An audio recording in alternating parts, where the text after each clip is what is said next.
Good morning, good afternoon, good evening. Welcome to BWTM Sports. We now have with us Eastern European correspondent Eugene on the show. So this is his show. So Eugene, take it from here. All right. For those of you who don't know, my name is Eugene. I'm helping BWTM Sports with covering Eastern European boxing because there is a language barrier and a lot of information just, it slips through the cracks and never gets around to English-speaking audience. So I'm trying to fill that gap. Thank you so much for that, Eugene. So what's been going on? Okay, well, let's start with I guess a big one, and it also has a nice segue. So we have the camp of Lorena, I believe, cruiserweight, South African cruiserweight.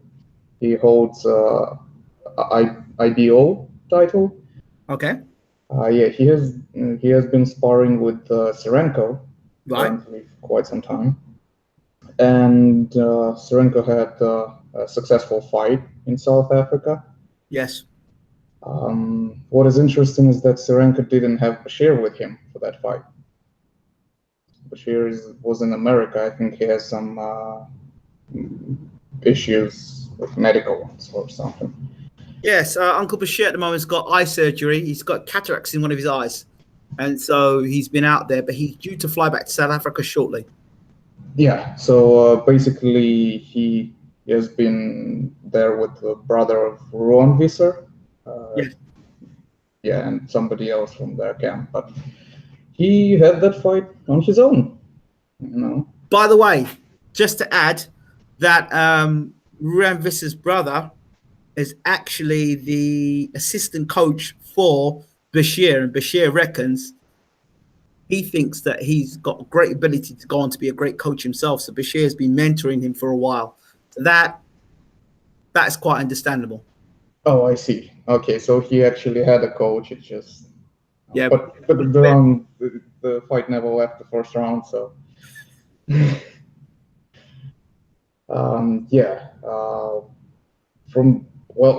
Serenko loves his left hook. I gotta say, he's like that annoying player online who just mashes that button, until he gets you. With the left hook. Yeah, he's coming with the left hook. Sometimes he tries an uppercut, but then he remembers that he still got that left hook and goes back to it. Works for him so far. He's supposed to have a fight, I believe, in a week or so. Okay. With another fighter, Knife. What was his name?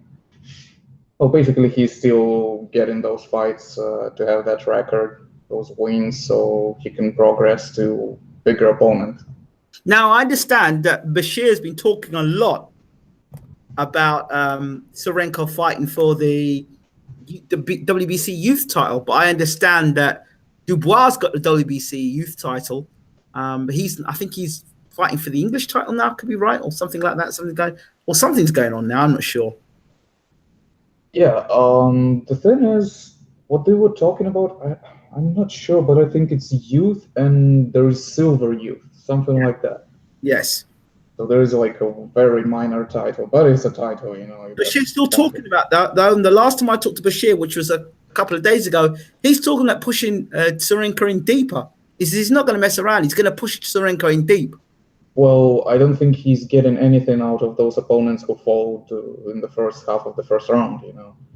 He been there with what's his name, Jamal Woods, I think, and it took him 6 rounds. I think that is a great experience for him. Yes. Yeah. Because right now he's basically staying busy all the time. Nobody of those guys can challenge him so far. So let's hope that Bashir will be successful in promoting him and getting him better opposition. Did you hear that? Around the time that Joe Joyce was the new Commonwealth champion of the heavyweight division, Joe Joyce was talking about how he was punching the dreadlocks off of Stavern's head. Well, that same time, he never mentioned he was sparring with Vlad Serenko.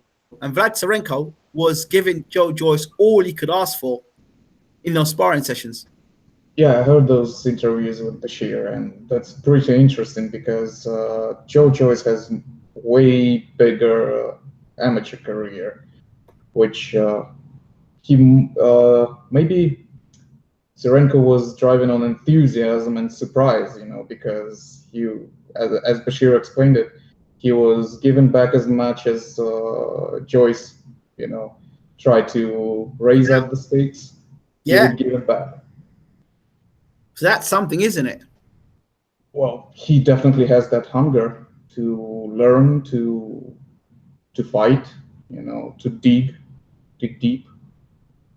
That's something that is nice to see in the fighters. That means he has those talents to go forward. He was talking about a guy in the UK that he wants to stick him in with. Something Ali, maybe Cash. That's it. He wants Tsarenko to fight Cash Ali. He kept saying, "Get Cash Ali to fight Tsarenko." So bring Tsarenko into the UK and fight UK's Cash Ali. What are your thoughts on that? Well, I don't know who Cash Ali though. That's the problem. But I'm all for Tsarenko traveling around the world and being recognized anywhere. And obviously he needs that. Like it's great experience. It's interesting that that Bashir wants Cash Ali. Well, look, Cash Ali he's 12-0 with 4 KOs. Cash Ali. He's ranked 15 in the UK. I think he's the first Pakistani heavyweight. I think that's his name. Well, he TKO'd David Howe. Oh, he's got Sokolowski here. If it's the same Sokolowski, it says here 1-2-1 Sokolowski. Did he beat Sokolowski on points? Emil Sokolowski. Wait a second. That's the guy who lost to David Price. That's what I'm wondering. It can't be the same Sokolowski. If it is, it is. That's a good performance. Interesting.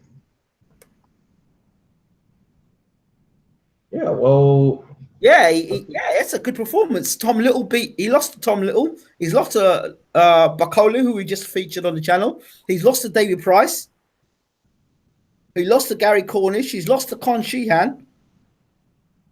Nathan Gorman stopped him. So that's a very good performance, right, for him, considering the kind of guys I've beaten. Sokolowski. If you're not up to scratch, you can't take a shot. Sokolowski will take care of you. So that's a good performance from Cash Ali. Very interesting. Well, if Bashir sees that much in Tsarenko at this moment, that he would throw him with Cash Ali, and definitely he believes in the successful outcome. But why would you fight of all the heavyweights? Why Cash Ali though? Nobody knows who the hell Cash Ali is. I think he's choosing them more stylistically than by name. Okay, possibly. Okay, fair enough.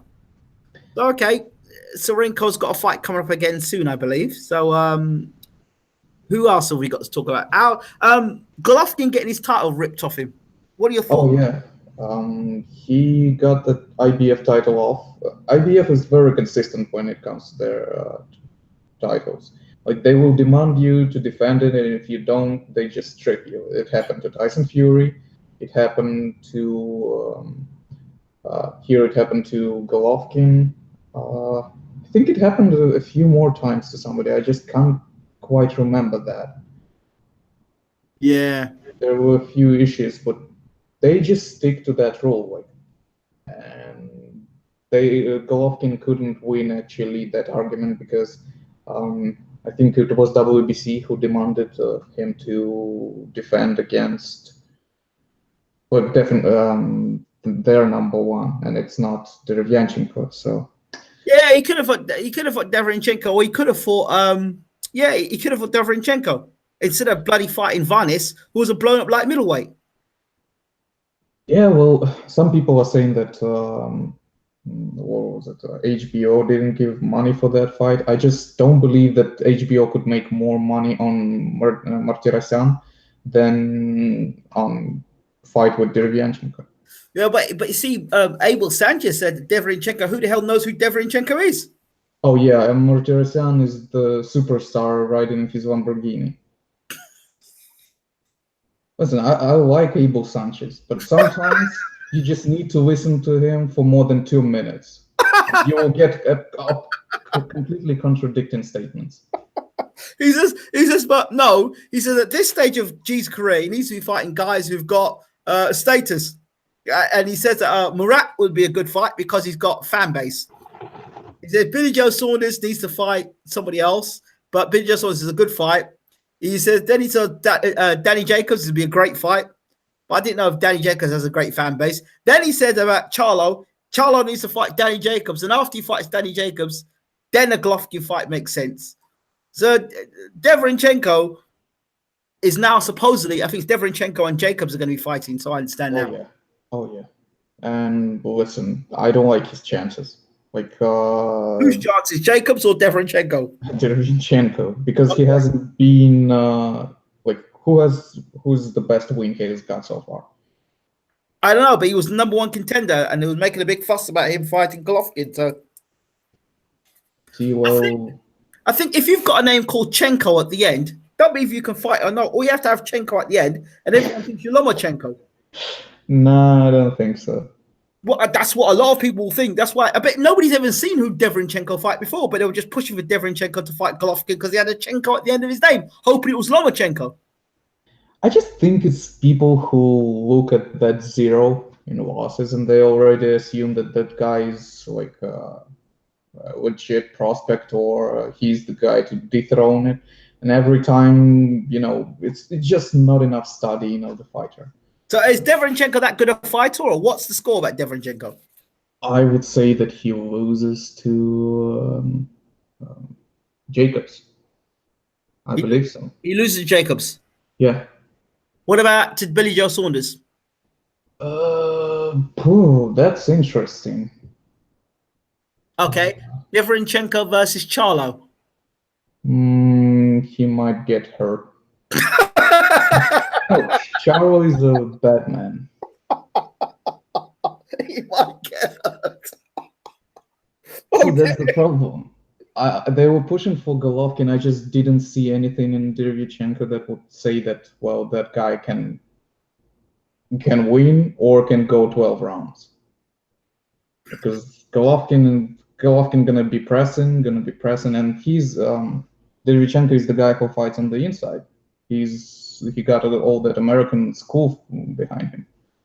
I don't care what Abel Sanchez tells me. He didn't want that work from Charlo. I don't care what he tells me. It did not work like that work from Charlo. Because he's probably thinking to himself, well, we're going to fight this guy against Charlo. If we beat Charlo, what do we prove? And we get beat by Charlo, that's the end of us. Yep. No, they were definitely, right now, they're chasing Canelo for a very good reason.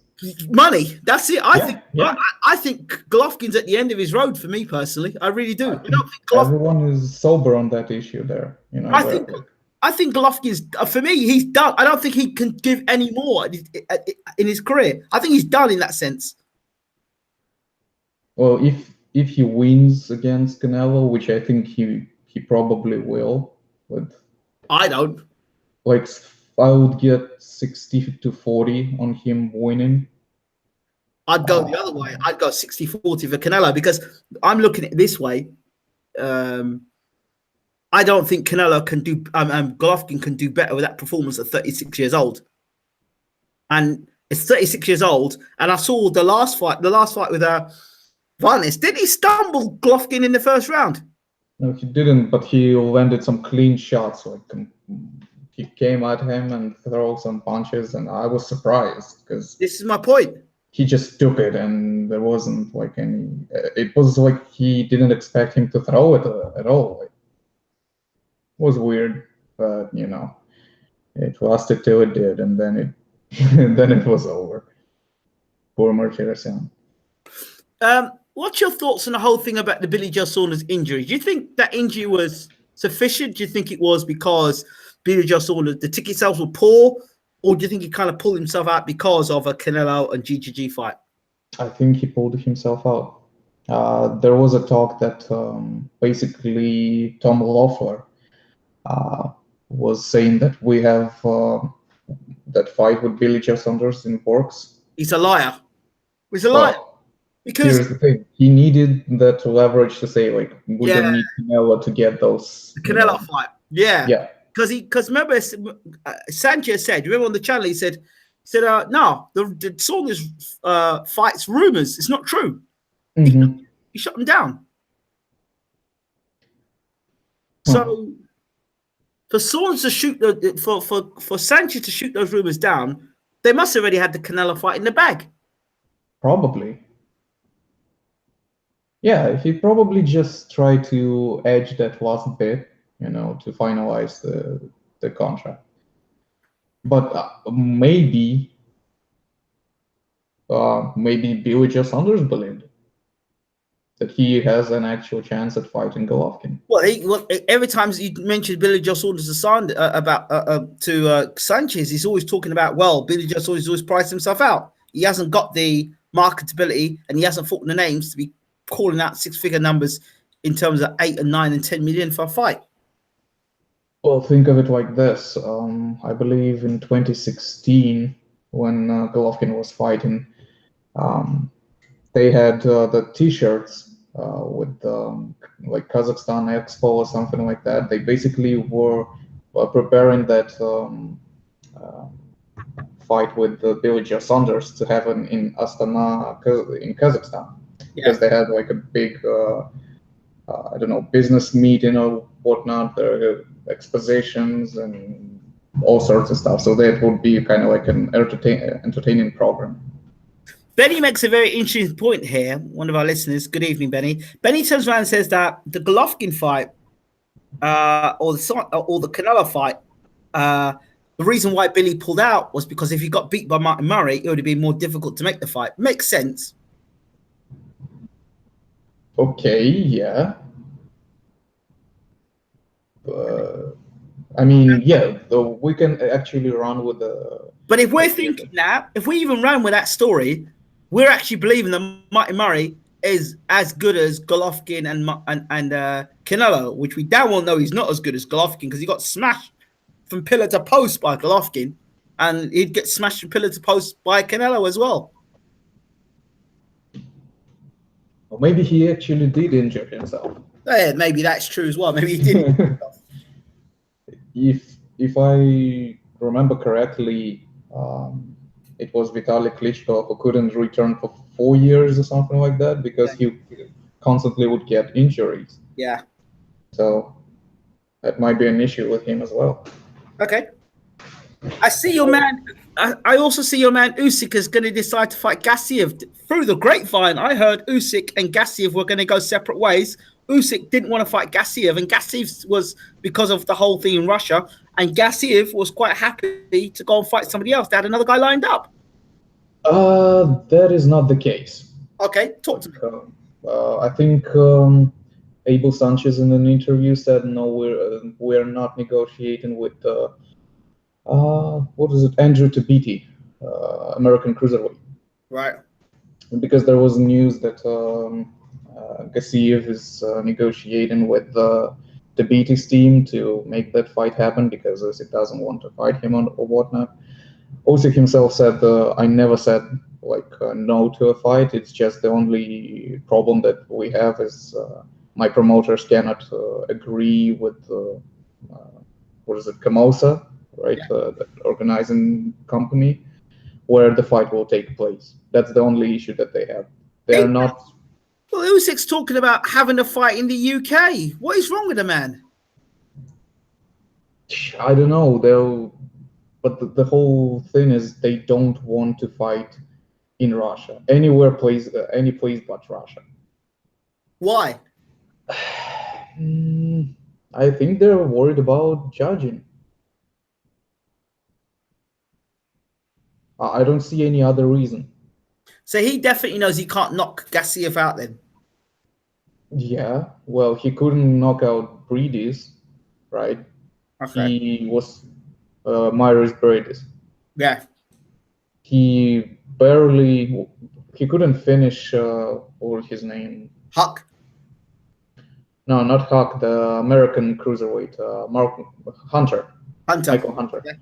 He was basically, throwing punches at him, but he was still standing. Yeah, he was kind of in a weird place, but he wasn't going down. So, and he cannot do that against GASSIEV because GASSIEV can throw any punch in those, flurry, and that will be over. So he knows that the only way it's gonna go is on points. I believe he knows his, abilities. I that footwork is what Bashir taught him. Now he's got this new trainer. I think what we're going to see with Usyk is the same thing that happened with Klitschko and Banks. Is the eroding of boxing skills. Same with Tyson Fury. When you leave a trainer that's got you so far and worked on your footwork and they're building you up to a certain way, then you go to another trainer. You have to start training the other trainer in certain different ways. And there's no guarantee that the guy that is training you actually knows what it takes to be a world champion and doesn't know what it takes to set up a world-class game plan. That's what I'm concerned about for Usyk. I have the same concern because, okay, here's the kicker. His footwork comes from his amateur background. Yes. You can look at his amateur background, see his fights against Joyce, against whoever, but he was trained by Anatoly Lomachenko. Mm-hmm. We know that Anatoly Lomachenko, he's consistent with that program, right? Vasily Lomachenko is basically his idea for boxing. Right. This guy, his trainer, wait a second, what was his name? I'm trying to remember the name of his current trainer. Yeah. He was another one of Bashir's assistants. Yeah. Okay, well, never mind. I can't remember it off the top of my head. Been in the game 4 years.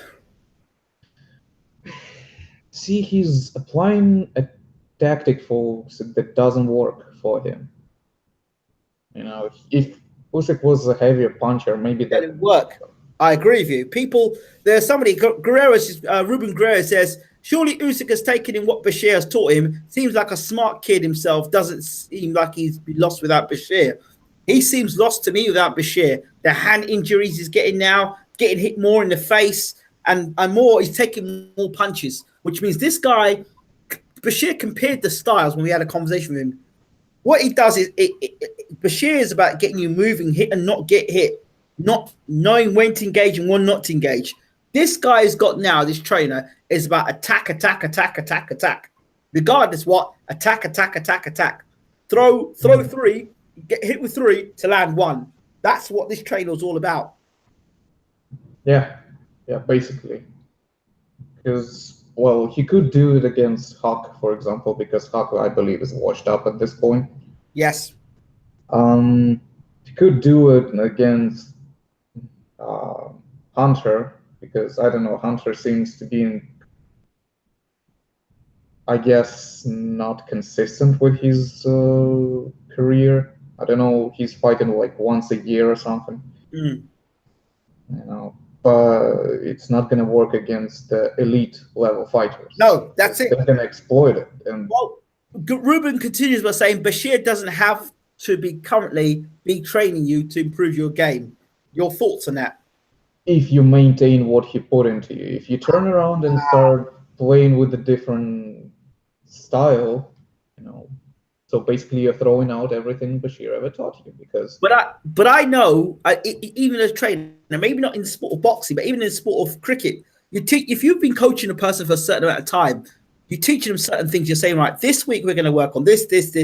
Next week we'll work on this. So you see the progression. They go to a game, you bring them back, you start tinkering and working with things more. Because you're tinkering and working with things, then all of a sudden they pick up and leave. You're in the middle of changing certain things. Yeah. And basically the other coach will be looking at, where do we start, right? And he's like, we're not going to start anywhere. I'm doing the whole thing again, starting from the new. I remember when Bashir was training Usyk, after every fight, they were asking him, well, when is the championship fight going to happen? He's like, well, I would like to see him throw more uppercuts, for example, right? So we need to work on that for another camp and have another fight and see how he does with that. Then they were asking, what game going to improve now? And he says, well, I want him to have a better jab, like smacker. Now, so he would stick that jab in front of him, that sort of thing. Right now, I don't know what they're training. Like better conditioning to throw more punches. I don't know, but it's a huge gamble to leave a trainer of almost 40 years experience to go to a trainer who's only got 4 years experience, and then be able to have then be able to say, well, I'm going to implement the game plan of a trainer, and you haven't got the full package. You haven't got the full, because when you're training somebody, you don't give them the full package straight away. You're breaking them into increments, bits per bits. Okay, well, I want to practice you throwing the left jab from this distance, so we're going to work. We might just work in this camp just with just footwork. Next camp, we might just work on the fact that you're hitting and moving. They're just different things you're working in camp. You won't work on everything all at the same time. Do you know what I mean? Yep. Because you're working little increments, little things to see improvements every time. So I cannot believe for 1 second that Bashir gave Usyk everything in the 11 or 12 fights he fought in. No way. No, definitely not. So for people to say that, and if you go back to the amateur experience, I tell you who Usyk might remind me of. Remember Lennox Lewis? Lennox Lewis, after he turned pro, he turned the amateurs, turned pro, and then he got Pepe Correa in the corner, who was nothing more, as Lennox said, than a cheerleader. And Lennox said, I relied heavily on my amateur experience to get me through big fights. And then when he fought McCall, bang, all those bad habits he was getting fight after fight after fight. George Foreman warned Lennox. I think he said that, you've got to learn to fight properly and get a proper trainer. That was the Foreman warned Lewis to fight beforehand. And the next fight, Lennox was scraping himself off the canvas against Owen McCall. So I think guys like Usyk and Kovalev, all these guys that think they're really good fighters and they've got a lot of skill set, what they end up doing is they leave the trainer that they're paying good money for. They don't value that trainer. I'll become world champion. I don't need you no more. And then they go to these trainers that are two big trainers, no disrespect to them, two big trainers who are really their mate and are yes men and tell them what to do. And I would say to them, oh yeah, you're the best. You're the greatest thing since sliced bread. Oh yeah, you're doing things fantastic. But when it comes down to them having to have a proper game plan, there's a problem. And then when the big fights come and they come against a fighter who's just as good or good enough to beat them, and they're put under that pressure, they don't know what to do. And I just think Usyk's skill set is going to erode over time unless he gets a trainer that's strong enough to say, look, you need to work on this, you need to work on that, let's improve this. And at the moment, he's getting hit more and more and more. And against a guy like Gassiev, you can't be getting hit like he's been getting hit. People say he's going to change his game plan, but I don't know how much game plans this guy training's got at the moment can give him. Yeah, he's the guy you should be worried about, because he's talented and it can go all to waste because of this attitude. Exactly. And even Abel Sanchez admitted, look, this guy is he's inexperienced in comparison to Usyk. So all the time, all this messing around is going on. Gassiev is learning more and more and more on the job under Abel Sanchez. So every fight I guess is getting better and better and better as a fighter. And you've got to think about the erosion of skill of Usyk and the diligent training under Abel Sanchez, how that gap is closing. Yeah. Shout out to if it is you, Mr. Johnny Nelson. Shout out to Johnny Nelson that's in the house. If it is you, he says Johnny Nelson says hello Ingram from Sky, and then he's talking about excellent. Josh Kelly and Lewis Ritson were just spectacular on the card last night, And then Billy Blanco says, was watching him the other night. Billy Blanco says, Josh Kelly was just too strong. And then Johnny Nelson says, I tell you, those two are going all the way. I think our next gen is going to be absolutely buzzing. Well, I hope so too, Johnny. It's good to see you in the room. How you been, Johnny? What's been going on with you? What have you been up to? So, for those who don't know, Johnny Nelson is the former WBO Cruiserweight Champion of the world and now Sky Pundit. So you were saying, Eugene? Yeah, we were finishing about like GASSIEV and USYK closing the gap in between them. And USYK can, all those mistakes, they will be, all those, bad habits, they will be exploited in that fight. I believe that Abel Sanchez, he'll be looking into finding those loopholes. And my question is he gonna change the game plan during the fight if this is the thing that he's got right now doesn't work? Because I know that Bashir would be able to analyze on fly and change a few things. What is gonna happen when it doesn't go their way? That's a good question. I remember Abel says, we're going to punish GASSIEV. No, but GASSIEV's going to punish USYK for leaving Bashir. You don't leave a train like that at this point if you just don't. And we're going to punish him for that. So that's what Sanchez has said. And I believe him. I have no reason not to believe. The Sanchez style is all about punishment. And if you look at GASSIEV's style, GASSIEV is like a cruiserweight GGG. That's what he reminds me of. I believe he's even more dangerous. He's in the bigger weights. He's putting guys to sleep. Like Golovkin just overwhelms you with punches. You should see that knockout when he ducked under right hand of Dirty. The left hook. Yeah. Yeah, I've got that posted on the BWTM Sports channel at the moment. That was just absolutely great. USYK does not want to be on the end of one of those left hooks. No way.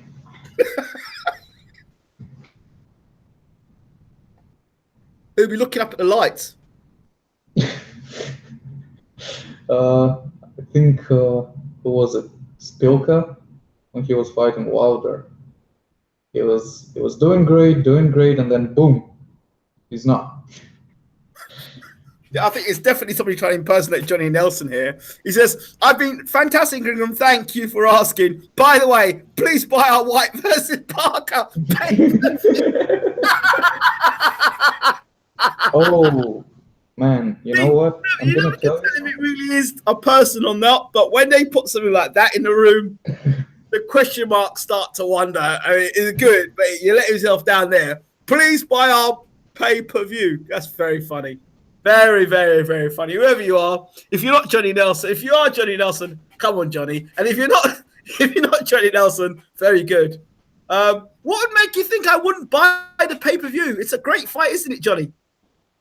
I'd say the undercard fight's much better. But anyway, back to Eastern European boxing. Yeah, there is one more cruiserweight that we might want to talk about, and this is more like a sad story, so everyone prepare your napkins. Oh, no. No, he's not dead. It's just there was a Ukrainian cruiserweight. Well, not was, he's still around. Back in the day, there was a big amateur. Yeah. His name is Ismail Silah. Do you know him? Oh, yes, I remember him. He did very good in amateurs, and I think he has victory over Beterbiev. Okay. Over Badu Jack. Wow. Junior Dorticos. What? And somebody else. Oh, Vyacheslav Shabransky.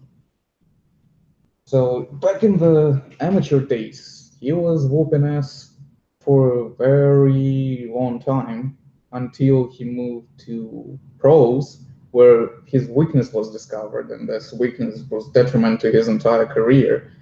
Now listen to this. He's both bad in stamina and chinny like completely shattered. It's not even glass chain. It's so weak. It's unbelievable. And he had like a 3 knockout streak where he was knocking or getting knocked out, I think, fight after fight after fight. So we're holding our hands and hoping that he hands them, because this can't be good. He gets knocked out one fight after another. That's, for a guy who was clearly very talented from his amateur career, something that physique just doesn't allow him to do. But wait, if his chin was so bad, how did he beat those names that you mentioned? I don't know. Maybe at some point he changed the trainer. Maybe Yeah, but a trainer doesn't change it. If you're chinny, you're chinny. That's it. Maybe his defense was better. That's the thing. Then,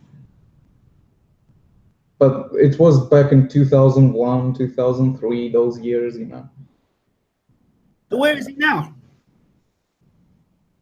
Well, I believe he lost to Fanfara recently, like yesterday or something. Yes. And Fanfara, we know him. Oh. So, Yeah. So yeah, and that's at cruiserweight. He had been knocked out in light heavyweight by Kovalev, I think by somebody else as well. Now we're just hoping that he hands them, because it's not healthy. It's just too sad. Okay, let's go to light heavyweight trials, since we already touched Yes. Bivol. Bivol. My boy, Bivol is back. Versus Chilemba. I heard somebody say a load of rubbish to me the other day. Who's Bivol and who's... I don't rate Bivol. He's overrated. And who's he for? I'm like, what are you talking about? He just knocked out Sullivan Barrera. Like, yeah. Who goes in the 11th fight and fights Sullivan Barrera? I mean, that's incredible. Yeah. No, Bivol is great. Like, what he does, I love it. And he's fighting Chilemba. Chilemba, yeah. I don't know, it would be interesting if he's actually the guy to stop Chilemba. He'll knock Chilemba out, man. You believe it? He'll knock Chilemba out. Come on, man. Chilemba's not better than Sullivan Barrera. Come on. No, I'm not saying he's better in... Nah, he gets knocked out. He's going to get flattened by... At this stage of Chilemba's career, he's going to get flattened by Bivol. All right. What do you think? You don't think so? I think it might go the distance. I don't see it like complete disaster for Chilemba. I remember when Kovalev fought Chilemba just before the award fight, and Chilemba made him look really bad. But then they said, "Oh, Kovalev had the cold." You see, a lot of guys who at least somewhat technically sound can make Kovalev look bad. Yeah. He needs, like, he was fighting Shabransky, who is a Chini guy. It was perfect for his comeback for WBO title. Then he was fighting, I think, Mikhalkin. And he just busted his face to pieces. Like, the doctor stopped the fight because it was just unbearable. Yeah. Now he's fighting Alvarez. Alvarez finally got his title shot. Yeah. He was definitely bugging Yvonne Michel too much with his step-aside demands. Yeah, step-aside Alvarez. Yeah. I think he was just riding the wave, He could get an undercard fight and step aside. And real estate in Canada is expensive, so I can understand him. But now it seems like he got himself into some trouble. And talking about Alvarez and his promoter, Beterbiev was trying to break his contract with Yvonne Michel, and he can't. He lost the court. Yeah, I heard that. That's not good.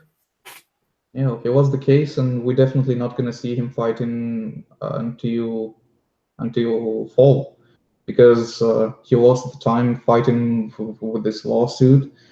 Now the Ramadan starts and he's Muslim, so he definitely gonna skip summer now. Yeah, I think Bivol's a better fighter a better boxer, better puncher than Bellew was, and I think he's a better mover than Kovalev. So I think he'll close him down and get to him quicker. Okay. I could. Bivol. Well, see, I want to see that Bivol Kovalev fight. I don't think Kovalev wants to see that fight. Well, he definitely doesn't want to see that fight. We can judge it from his recent opponents.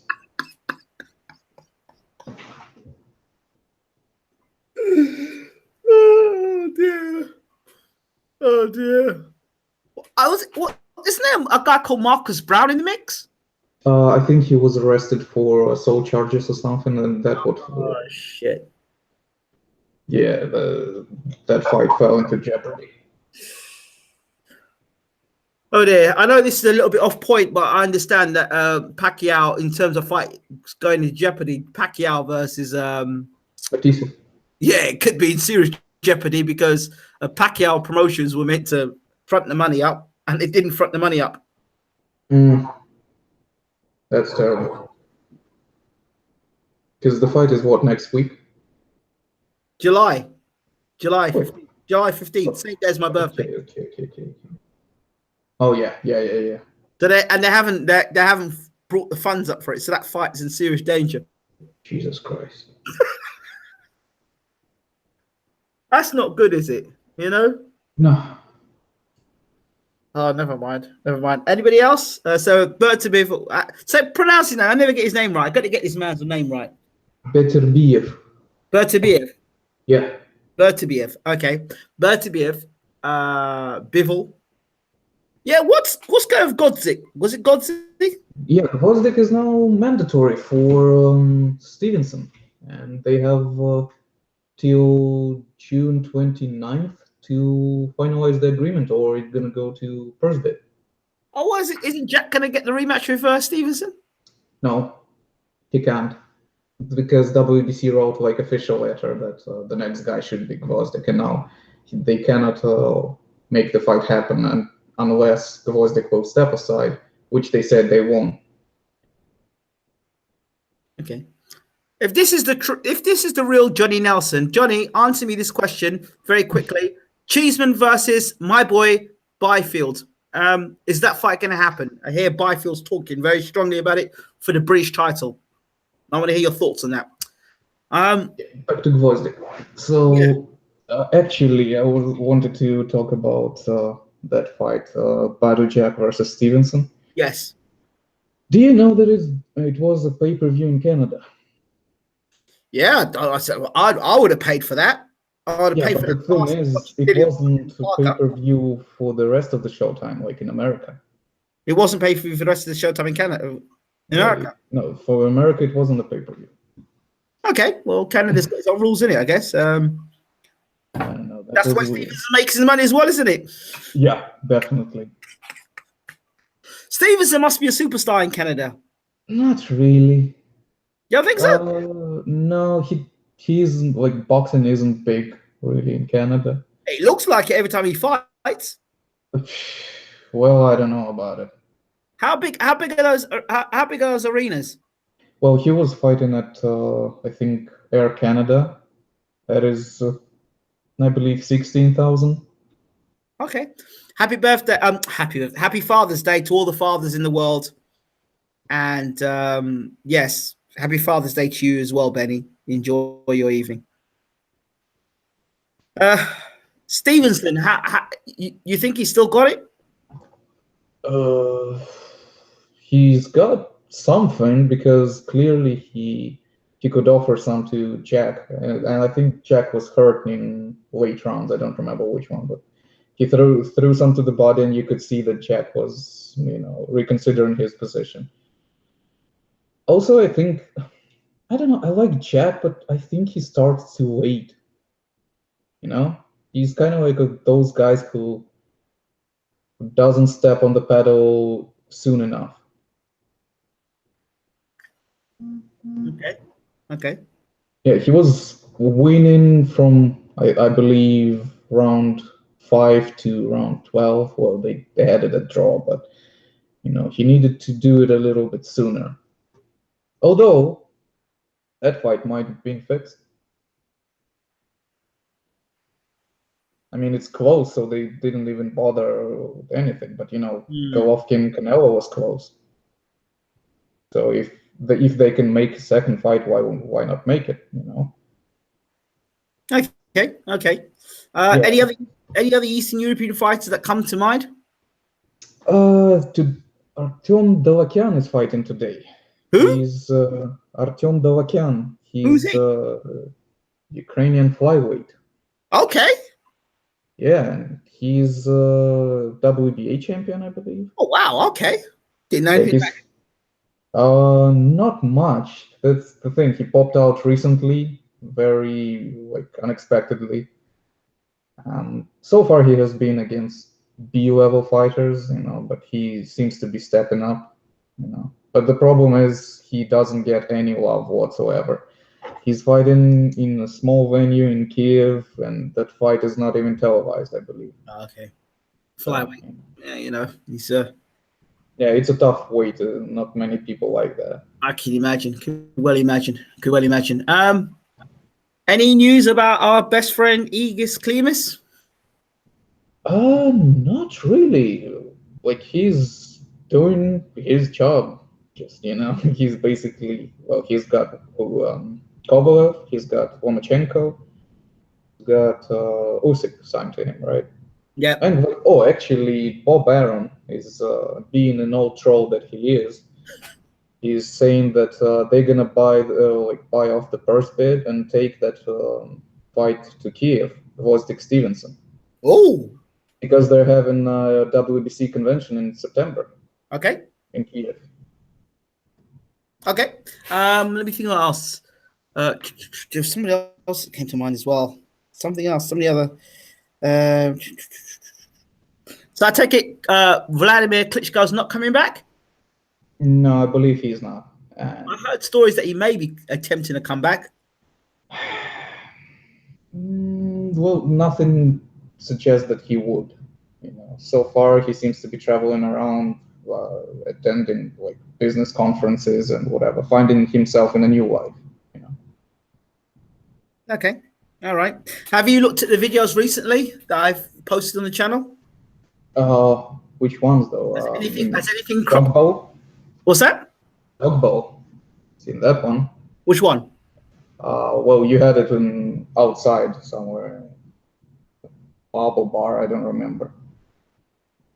You had Isaac Dog Bowl with you. Isaac Dog Bowl, yeah, we were the first UK boxing media outlet to interview Isaac Dogba. Yeah, he had a great win. Did you see the fight? Yeah, I did. I liked it. He looked great. He is massive, Isaac Dogba. He is massive. I mean, I'm looking at this guy, and he's what, super bantamweight? So 122. He looked like a light welterweight when I saw him. He had some solid. It was packed solid of muscle. God, how he makes super bantamweight, I don't know. Thick, packed muscle. That's the thing that is very interesting about African fighters, that they're very physically talented. Mm-hmm. You can sometimes look at them and you just don't understand. It's not supposed to be this way, but it is, It's the DNA, really, isn't it? I think it's the DNA structure. Some people just have a jackpot, Yeah. Want a jackpot. What else? Caleb Truix, who's been on our channel before, he talked about wanting to have a third fight of James DeGale. I mean, Apostle versus versus Josh Taylor. Oh my god, the 1-2 combination. Oh my god. He's like a video game. Apostle's like a video game. Like you've got to get past. He's like the third guy you get past on a boxing game before you get to fight the boss. Like you've got to get past his 1-2 combination. That's it. He just moves in straight lines with a left and a right hand, but he's so slow and Hey, he's with Freddie Roach. He's fucking. on the road to greatness. He's on You the. know? His feet are stuck in mud. I mean, Well, the clinching in fight with Crawford was absolutely fucking terrible. That fight was not watchable. and they were saying, "This guy's a great fight. He's this, he's that." Hey, you know, and yeah, this is one actually that you can bring up to Bashir, as the guys with the Freddie Roach. And Freddie Roach seems to not. Don't say the word Freddie Roach for shit. He got a swear word. Yeah. I think I'm gonna get a T-shirt and I'm gonna wear "I love Freddie Roach" on a T-shirt.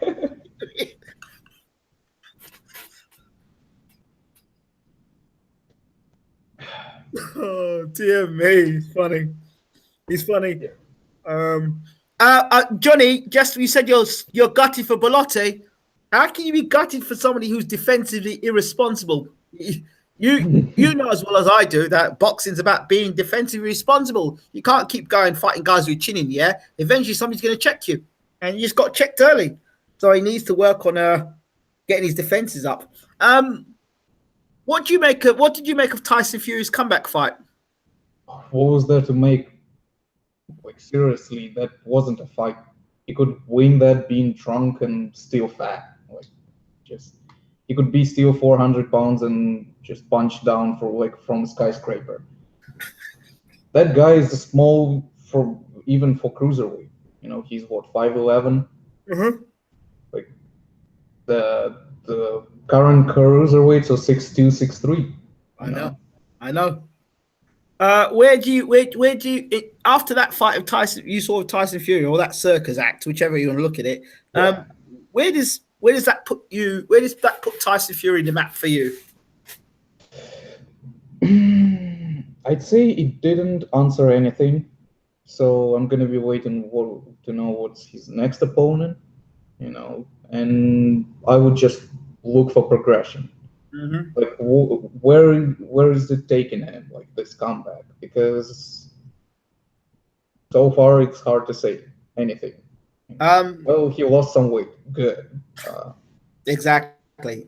So he's going to be fighting on Carl Frampton's undercard. So it'll be interesting to see what Tyson does when he's got to fight somebody half decent on his comeback. Half decent. I mean, the guy before wasn't even decent. So at least if he fights somebody half decent, it's an improvement. Yeah. So he wants to fight somebody tall. So I don't know. What about fighting Duhaupas? Yep, Duhaupas. I recommended Duhaupas. Vac. Molina's out of the question because I think he's done for drug PEDs. So Duhaupas. Even Adamek. Thomas Adamek? Yep. There is what was that guy? He won the other day, didn't he? Yeah, I think he did. Constantly boxing, Adamek. Yeah, he did. He won in Poland. Yeah. Well, I think. Who did he beat? Do you remember who he beat? I don't know if that name tells you anything, but it's Joey Abel. Joey Abel. That's a good win. That's a good win because Abel can punch. Okay. So he beat Joey Abel. It's good performance. Well done. Congratulations, Joey Abel, so I would go with your word here. Yeah, Joey Abel can whack a bit. Yeah, so why not fight Adamek or who else is there? There are a few guys around who can, at least go past 4 rounds. Somebody said David Haye farewell fight versus Tyson Fury. Oh god damn it! Oh god damn it! Haye is done. Like from his performance, I wonder how he gets out of bed on his own. Master of having sex without ejaculation, master of chewing food without swallowing it, master of whatever. He's a weird guy. Did Eugene see that Danny oh God, I pronounce his name. You pronounce his name. You can see it in the chat. Dan, Danny Zidoff? you listen? No, I have not. You don't know about him? Nah. Yeah. What about the guy that Eddie Hearn signed? Eddie Hearns. What did he sign? He signed a guy from Ukraine or something like that. I'm trying to. Well, whoever knows, if anyone's watching this and knows the guy who Eddie Hearn signed, it might be the same guy. Yeah, this guy, it's the same guy. Daniel Yelisinov.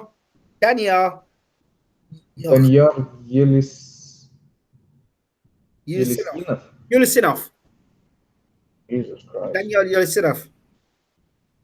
No, I don't know him. He's from Kazakhstan. I have no idea. You know nothing about him? No, nothing. I know there's been a lot of talk about Eddie signing him, and Eddie doesn't generally sign guys who can't fight. So I guess he's probably a good signing. Well. Or if Eddie is going to sign somebody who can't fight, actually, he normally signs people that can't fight to get bashed up against guys who can fight and make a good money out of them. Here's the question: Derevyanchenko, who is he signed with? Is he a top ranked fighter?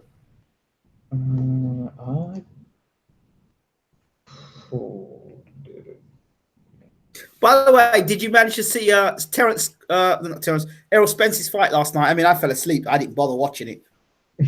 And exactly what happened. No, I didn't watch it. Hey, he knocked the guy out in the first round, body shot. Pushed him to the ropes, hit him with a body shot, and he fell over. But I understand that Spence was getting hit before that. But I always tell people Spence always gets hit with shots all the time. So nothing new. He always gets hit with punches. Oh, Derevyanchenko is with Louis DiBella. Okay, Louis DiBella. Okay. And Jacobs is with, I think he signed with Hearn. Yeah, he signed with Hearn. Yeah. So where is that fight gonna? Wait, Hearn, I understand. Excuse me? Bill signed with Hearn, I think. Did he? Yeah, promotional deal. Okay. Well, didn't he have a promotional deal with Matchroom? Yeah, that's it. Same thing. Hearn is Matchroom, in it. So yeah, it's the same thing. Okay. Hearn is Matchroom. Okay. Because I remember Bivo at some point was signing an agreement with Kovalev's top rank. Yeah, I'll have to talk to. I'll have to get. Wait, not top rank. Top rank is Bob Arum. Main event. Yeah. Yes. I'll have to get a word. I'll have to talk to Jolene and see what the hell's going on there. Did you see George Joyce fight? Did George Joyce fight? Oh. Yeah. Oh. Listen, people said it was a dive, but to be honest, I saw the left hook that connected, and I saw his head snap. So I think the left hook did land. It's bad. Joe Joyce brutalizes people so far. It just seems. You know, when he warms up in the dressing room, he does that sort of thing. It all looks very George Foreman-like. And then he tries and dances, and he can't dance. He's got no reason. I mean, he clubbed me to death. But the point of the matter, mind you, I might be able to run from Joe Joyce actually. But like a big mummy, he really is. He just walks around the ring, and he looks so uncoordinated. But hey, they've said that about another heavyweight before. So you remind me the words of Ali when he was talking to Kaz Yamato. Yeah, that's exactly what he was explaining. Kaz Yamato was saying that Fraser might exploit his inactivity, and he's a slugger.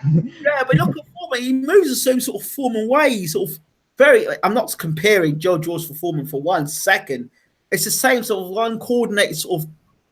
I don't know. Just, and you can see Ishmael Salas is probably giving him all that samba stuff and trying to give him all that Latin stuff for him to kind of like loosen himself up. But you can see it's like, I don't know how to describe it. It's like having orange juice and having a floating egg, fried egg in the middle of an orange juice. And you're like, yeah, I know the juice is there, and I know the orange juice is good for me, and I'm sure the fried egg is good for me too. But the two of them in a drink just doesn't look right. That's how I look at Joe Joyce. Joe Joyce is like orange juice with a fried egg on top. Do you understand that? They're both are good, Yeah. but the combination just doesn't look right. And it's like Joe Joyce was Ismail Salas. It's like Ismail Salas is trying to teach him all this sort of, I don't know, to make him more flexible and stuff. And Joe Joyce is like it's like the orange juice and the fried egg just on top. I just don't think that he could give him that fluidity of movement at 32, 33. Sometimes he's looking more loose. Really? I don't know. I don't know if Joyce is going to get much better than he is, to be honest. I think that's what you've got with him now. I don't think suddenly he's going to get that rhythm. I don't know. It just seems so stiff, but he seems to have some hands. But you notice when Joyce first started his career, it didn't look like he was a heavy-handed kind of guy. Now he seems to be, every time he hits somebody, he seems to fall over. Yeah. Having said that, the guys that he's knocked over have all seemed to be fall guys. And the guy before that was even worse. Donny, what his name was? I don't know. I said to everyone, as soon as Joyce hits this guy, is going to go over. Our fight against Joyce and Chisora will give us a better idea, but Chisora's got Takam now. Your thoughts? I think Takam wins. Yeah. I just don't see Chisora doing anything at this point. No, I don't either. I don't. Didn't he lose to Pulev? No, Chisora, I think that he lost to Pulev and he lost to European champion as well. Donny Palmer. Oh my God, don't even mention the name again. Oh no. Yeah, that's the guy Tyson Fury should fight next. Donny Palmer. Donny Palmer. Hey, now you mentioned name Donny Palmer. Tyson Fury's going to fight. Oh, you have Donny Palmer and Tyson Fury next. Donny Palmer is the tall American guy, black American guy. Okay. And Price hit him with one right. Joyce hit him with right, and he fell over. Folded like a deck chair. That's not good. No, it's not good. But that's the sort of guy I expect Tyson Fury to fight next. I don't see. I expect him to fight somebody who will offer something. Huh? Like, I'm quite keen on the idea of Duhaupas. Do you think Duhaupas is too much for Fury at the moment? Why? Well, Duhaupas has been active. Look, Duhaupas has fought the world's best recently. He's fought Povetkin. He's fought Wilder. Miller. I mean, he's been active. Tyson Fury's fought one guy in Sefer Seferi. He's going to have to be in better shape. Okay. So would you say that if Tyson Fury looks better in his next fight, then a guy like Duhaupas is good for a third fight? To be honest, he should never have been in a ring with a 5'11" guy. That's the first thing. He should never have been in with a 5'11" cruiserweight. But he was saying that value is too small. Well, no, wasn't he saying? Well, okay, just forget. Like I said on the channel, forget what Tyson Fury says in terms of the crap he comes out with. Don't listen to him. He says one thing and does something totally different. He says value's too small, but yet he fights a guy who's 5'11". He's cruiserweight. So I mean, I wouldn't pay any attention to what Tyson Fury says. Is what he does is what's really going to matter at the end of the day, ultimately. And like I said in the show earlier, that's what we're going to judge him on. Not So I think it was a wasted opponent because he could have fought a heavyweight, a 6'2", 6'3", 6'4", 6'5" heavyweight. He could have fought Donny Palmer in his comeback fight. And yes, around, but he did better than Safa Seferi. What was the name that of the guy that Luis Ortiz fought? Oh Jesus, no, not him. No. Why? He's tall. He gets knocked out for fun. Wait. Daniel, he got knocked out by Brian Jennings. Daniel Marks, right?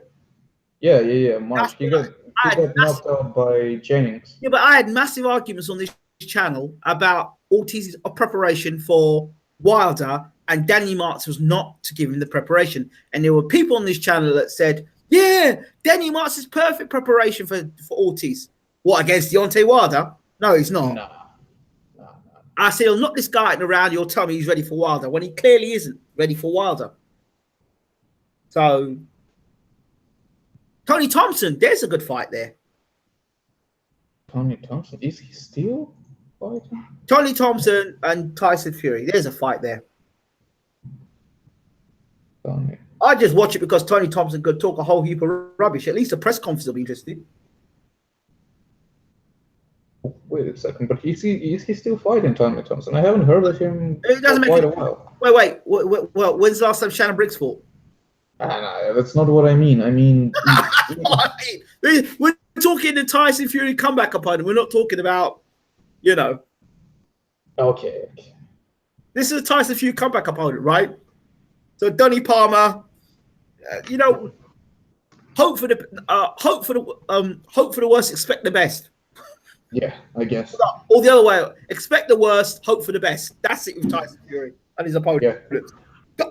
Wait, Tony Thompson's ancient. So if Tony Thompson's ancient, I don't think Tony Thompson. Well, how ancient was then Safa Safiri? He was 40 years old. Yeah, I think he's 41 or 40.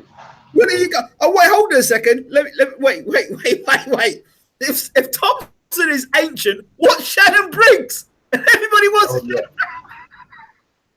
And Shannon Briggs is older than Tony Thompson. Come on. Oh, dear. Okay, we got into limbo. Joe Gallagher will be trainer of the year. My words, top man. Okay, all right, Johnny, thank you for that. I think Derek James should be trainer of the year. Well, he should have been trainer of the year. When Tyson Fury won the World Heavyweight Championship, he should have been trainer of the year. You gave it to Joe Gallagher then. Your thoughts, Johnny?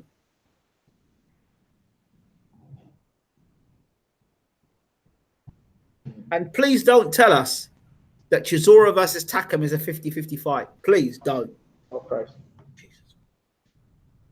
You know he's going to say, this is a 50-50 fight. What's 50-50 about it? Takam's clearly a better fighter, I think. I was going to ask you a question before we end. Those guys that fought Povetkin when Povetkin got done for PEDs, particularly Takam, who got knocked out by Povetkin, do you think he's got a fair claim to take Povetkin to court? Why? Because Povetkin got done for PEDs. And you could argue and say that it was PEDs that got him knocked out. Only if his samples are still there and the samples contain something. Otherwise, he says, he said, she said. You know, you can't prove it. At that point, he was on PEDs. Well, was he on PEDs? That's the question. Was he on PEDs at that time? I don't know, but it looked kind of scary. You know, he was knocking out. If he was on PEDs and he got caught during that time, if he got banged up during that time for PEDs, then if I were him, I would be asking questions. I'd be saying, look, you've messed up my career. You're the first guy to knock me out. I mean, knock me out bad. And I'd never been knocked out to that point. And since then, Joshua never came close to knocking him out. Parker never came close to knocking him out. So how the hell does Povetkin get to knock him out? I think Wilder, he didn't even knock out Duhaupas. He TKO'd him. He just, hailed him with punches and the referee stopped it. The way he knocked out Duhaupas was brutal. Like, he was out. Like, instantly, the ref just instantly pulled out the mouthpiece and that was over. Exactly. That's my point. So Duhaupas and what's his other guy's name? And Takam, they've both got valid points. Perez got knocked out in the first round. Who got knocked out? Mike Perez. Yeah, Mike Perez. But I heard with Mike Perez, he was training in his garage. Oh, well, I don't think it matters on the chin because that was fast. There we go. Put his lights out. He just said it. He said, this is a real 50-50 fight. Every fight on Sky is a real 50-50 fight, Johnny. That's the selling point. That's the plug. That's the hook. Or will get up for this, and I think his experience might carry him over. Takam has come off an excellent performance, and he's just a unit. Tune in.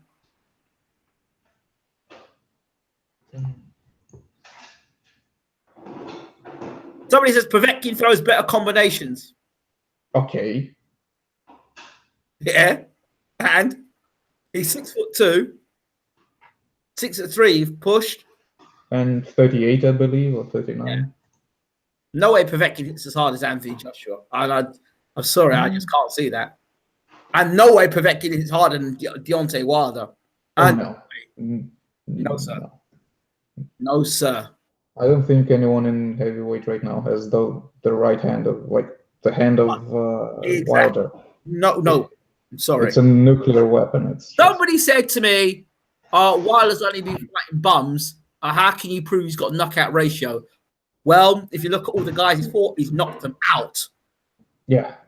Which means that if there's another level, he's got a good chance of knocking them out too.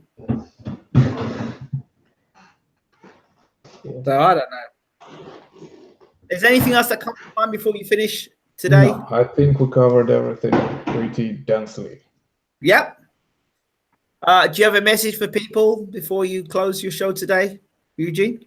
Not much. Keep looking for updates and pay attention to fighters from Eastern Europe, because there are some really good talents coming out of there, and they deserve attention. I was about to say to you before you close, did you hear the news about the new boxing game? Yeah, I heard. Yeah. And you know what actually is more interesting than the news themselves? What's that? That it's a PS4 game, right? PS4, Xbox One, and PC. Because I believe you need development kit for the development of on PS4 and Xbox. It's like a special tool that you get only in game studio. So the guys are really serious about it. Yeah, they are very serious. But I'll give you a bit of exclusive from what I'm hearing so far. And he is, in terms of influencers at the studio, I think he's the second biggest influence at the studio. They're trying to get BWTM involved in the creating of this game. All right. Well, I'm gonna be looking forward to it. I'm looking forward to it as well. So I said, even if I could do some amateur commentary on it, that'd be fantastic. Yeah. Yep. That'd be brilliant. I'm looking forward to hearing what happens anyway. But I mean, he was the guy. I don't know how much I don't know how long you were watching BWTM, but back in the day, he was the PS4, PS3 champion on Fight Night Champion. He was like something like he was 112-0 as champion online. Wow.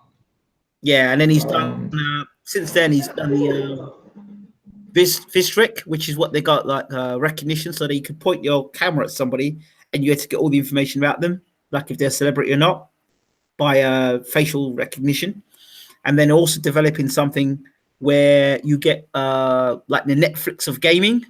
They're working on that as well, which means that you just pay a monthly subscription, and any game you want to play, even the newest games, you could play for as long as you want for a monthly subscription. All right. Well, I guess we can finish on that note. Yeah, some great stuff. It's great news for us, isn't it? It's great. Like, we didn't have, what was the last boxing game in 2011, I believe? Yeah, I'd like to see some Eastern European fighters in the game as well. I think we need that. Can you imagine that game without Lomachenko? Nobody would buy it. No, so you'd have to have Lomachenko in the game. You'd have to have Golovkin in the game. Who else would you have in the game? I would have. Wait a second. We can have some guys from the past. Like, you can have some artifacts like Valuev. Valuev, yeah, you have to have Valuev. That would be interesting. Klitschko brothers. Definitely. Who else? Well, you can have USYK. But you can actually have a lot of talents from there. What is the guy? Kostya Tzu? You know, yeah, Russian. You have to have Zoo. Was Pirog? Can we get Pirog in there? Yeah, Pirog. Oh my God, yeah. Yeah, so there are a lot of guys to stop there. Yeah. We definitely know this is definitely not Johnny Nelson. By the way, Johnny Nelson says, by the way, hey, Bellew 3 coming out soon. Hay wasn't fully fit last time out. All credit to Bellew, but this time Hay will have a new trailer. 50 fight. This is remember, power is the last thing to go. Definitely not Johnny Nelson in the room. Absolutely not. Definitely not. Yeah, this guy has sense of humor. He does. As for Stavern, I believe if, and I don't like the sound of this, I'm not happy at the moment. Stavern's going to be back in August 25th. That's what I'm hearing. Keeps moving it. I hope it's not true, though. Okay. Right. Don't you have him tomorrow or something? Well, yeah, I think I'm going to get him tomorrow or tonight. As soon as we get him in, I will let you know more. All right? All right. Eugene, as always, thank you so much for being doing excellent work with the Eastern European Boxing Show. My pleasure. And we'll be looking forward to covering some more news lately. Sounds great, chap. Speak to you soon. See ya.